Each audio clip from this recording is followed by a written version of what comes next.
तर मंडळी, आज आपण बनवणार आहोत हिरव्यागार मिरचीपासून मस्त असा गावरान ठेचा आणि त्याचसोबत मस्त अशी मऊ लुसलुशीत तांदळाची भाकरी. तुम्हाला ठेच्यासोबत कोणत्या प्रकारची भाकरी खायला आवडते मला नक्की कमेंट करून सांगा. कारण भाकरीची आवड आहे ना, ती प्रत्येकाची वेगवेगळी असते. आमच्या घरी प्रामुख्याने ही तांदळाची भाकरी आहे ना, ती खूप आवडीने खाल्ली जाते. तर मस्त असं पीठ मी मळून घेतले आणि थापून घेते.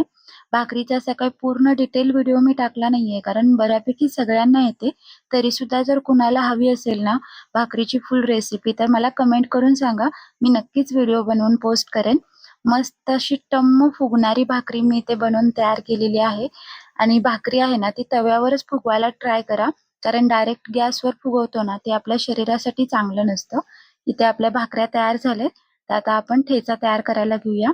इथे मिरच्या आहेत त्या मी स्वच्छ धुवून घेतलेत. आता यांचा देठ आहे तो काढून घेतेय. आता सोबतच लसूण आहे तो खूप सारा सोलून घेतलाय मी. हिरवी कोथिंबीर घेतले, शेंगदाणे घेतलेत आणि जिरं लागणार आहे आपल्याला. अगदी कमी साहित्यामध्ये हा ठेचा बनवून तयार होतो. पण खरंच जेवणाची चव आहे ना ती अगदी डबल होते याच्यामुळे.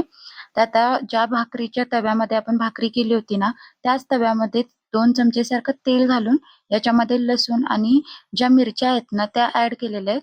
बघू शकता मिरच्या आहेत त्या मी अशा मधून तोडून घेतल्यात म्हणजे परतायला सोपं होऊन जातं. आता यांना हलके डाग येईपर्यंत आपल्याला परतून घ्यायचंय. मिरची आणि लसूण आहे याला हलके डाग आले ना, की मग आपण शेंगदाणे याच्यामध्ये घालायचे. आता मात्र सगळं छान मस्त भाजेपर्यंत परतून घ्यायचंय. सगळ्या वस्तू छान भाजणं खूप गरजेचं आहे, नाहीतर मग त्या कच्च्या लागतात आणि ठेचा आहे तो असा खमंग लागत नाही. आता बऱ्यापैकी सगळ्या वस्तू भाजत आल्या ना, की मग आपल्याला याच्यामध्ये अर्धा चमच्यासारखं जिरं घालायचंय.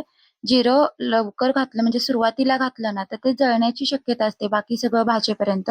म्हणून सगळ्या गोष्टी बऱ्यापैकी भाजत आल्या ना, की मग जिरं घालायचं. ते भाजायला काही वेळ लागत नाही. सगळं छान भाजून झालं, की मग लास्टला आपल्याला याच्यामध्ये ओली कोथिंबीर घालायची. खूप सारी ओली कोथिंबीर घाला, याने चव खूप छान येते. आणि आता मी हे सगळं आहे ना, ते तव्यावरतीच ठेचून घेणार आहे. म्हणजे तव्यावरती ठेचलेला ठेचा हा तुम्हाला माहितीच असेल, खूप चवीला लागतो.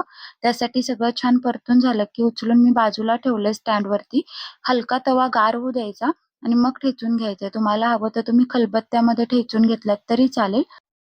वरून चवीनुसार मीठ घालायचंय आणि मस्त याला बारीक कुटून घ्यायचंय. खूप जास्त बारीक कुटायचं नाहीये. थोडं दाणेदार ठेवायचं म्हणजे भाकरीसोबत खायला खूप छान वाटतं. तुम्हाला हवं तर तुम्ही मिक्सरमधून बारीक करून घेतलात ना तरी चालेल. अगदी मिक्सर चालू बंद करत छान बारीक केलात ना, अगदी छान असा ठेचा आपला तयार होतो. पण खरं सांगू का असा खलबत्त्यामध्ये किंवा तव्यामध्ये बनवलेला जो ठेचून तयार केलेला ठेचा असतो ना, तोच चवीला छान लागतो. आपण ठेचून बनवतो म्हणूनच याला ठेचा असं म्हटलं जातं. मस्त असा हा आपला ठेचा बनून तयार झालेला आहे. गरमागरम भाकरीसोबत मी सर्व्ह केलाय आणि सोबत पांढरा कांदा तोही गावरान पद्धतीने हातानं फोडलेला. खरंच खूप मस्त कॉम्बिनेशन लागतं. नक्की ट्राय करा. आजची रेसिपी आवडली तर रेसिपीला लाईक करा आणि अशाच व्हिडिओसोबत पुन्हा भेटू. तोपर्यंत खा, प्या, मजा करा. Bye bye.